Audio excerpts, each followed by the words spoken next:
On est sur le stand Okoya à la CIFEM. Qu'est-ce que c'est Okoya?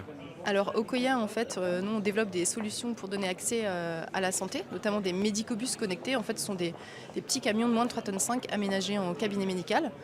Et récemment, on a lancé une unité mobile de mammographie, un mammobus, pour pouvoir organiser des campagnes de dépistage au plus près des femmes dans les territoires. Qu'est-ce qu'on retrouve dans ce mammobus Okoya? On y retrouve d'abord une cellule radioprotégée avec un mammographe. Donc on a beaucoup travaillé sur le design et l'aménagement pour pouvoir faire entrer ce dispositif au sein du mammobus. Et puis on a un espace de consultation avec un échographe qui permet de réaliser les échographies mammaires suite à la mammographie. La critique qui peut venir assez facilement sur ce type de mammobus, c'est le manque de qualité. Mais là, on reste sur les standards du dépistage organisé du cancer du sein. Exactement. En fait, on est tout à fait conforme au cahier des charges du dépistage organisé puisque on peut réaliser à la fois la mammographie puis l'échographie, donc avec un radiologue et un manip radio qui sont à bord du véhicule.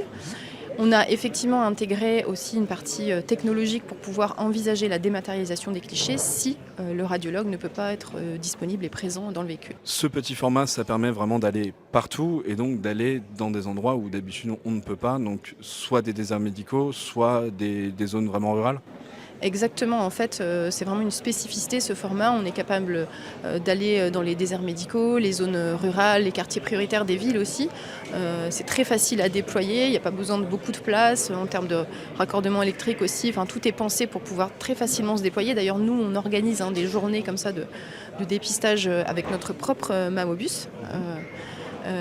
Et l'idée, c'est d'aller chercher des femmes qui sont éloignées des centres de radiologie, qui sont éloignées aussi, qui n'ont pas réalisé de mammographie, de les ramener dans ce circuit. On a aussi beaucoup travaillé l'expérience à l'intérieur du mammobus pour être dans un cadre chaleureux, un cadre rassurant et travailler tous ensemble à faire augmenter ce taux de participation au dépistage qui aujourd'hui reste en dessous de 50% en France. Vous mettez à disposition ces mammobus. Qui est à l'initiative d'un projet comme ça? Des collectivités, des hôpitaux? Alors ça peut être des hôpitaux, des CRCDC qui se posent la question en fait de se doter de leur propre unité mobile. Donc ça c'est un modèle. Et puis on a aussi un modèle où on a nos propres mammobus avec lesquels on va opérer clé en main des journées d'action. Et là ça va être à la demande des collectivités, des CEPAM aussi avec lesquels on travaille beaucoup. Avec des formats peut-être qui seront plus événementiels, avec d'autres stands sur des villages santé par exemple. Et donc là en octobre 2026 on sera présent, on va organiser de nombreuses journées dans toute la France.